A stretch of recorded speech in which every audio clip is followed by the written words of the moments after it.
America, you'd rather have all these dead people and orphan children than have people smoke pot? You hate pot that much?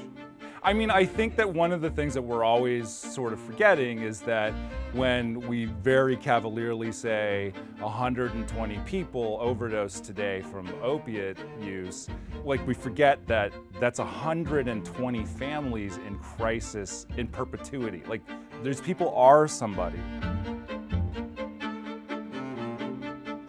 Here's the dirty little secret of the $35 billion rehab industry. Rehab doesn't work. SAMHSA estimates that there are 23 million Americans in need of treatment for substance use disorder, each with their own unique story, specific to their family, ethnicity, gender, culture. It's as individual as your thumbprint. It's not logical or responsible to think that they would all get well in the same way. If rehab was the answer, why do we have the body count? 8 decades ago, the creation of Alcoholics Anonymous started a cultural phenomenon that attempted to help generations of those struggling with addictive behaviors. The problem isn't that AA doesn't work, the problem is the erroneous belief and messaging that AA is the only way to get better, or unless total abstinence, nothing else is a solution or a success. From a statistical view, this plan is about as effective as gay conversion therapy. Though the studies wildly swing, most estimates seem to state a 5 to 10% success rate of the stated total abstinence goal.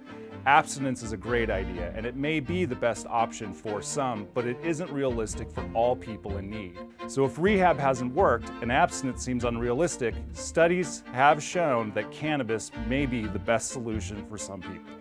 When HIV hit American culture, the first solution offered was abstinence. No sex, no sexually transmitted disease. The problem was abstinence-only messaging didn't help, and the goal was too large and unrealistic. Think of it this way. It was condoms that stopped the HIV crisis dead in its tracks. Cannabis is the condom of the opiate crisis. Harm reduction has been part of drug policy for many years, but it's frowned upon and marginalized. The fever pitch of opiate misuse is forcing the issue. Cannabis is inherently a harm reduction measure.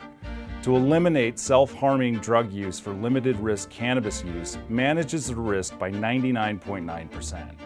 Cannabis has no lethal dose. There aren't deaths associated with cannabis use. There may be some anecdotal examples of accidents, and that doesn't mean it's without risk, but the risk of self-harm or death is greatly mitigated, potentially eliminated.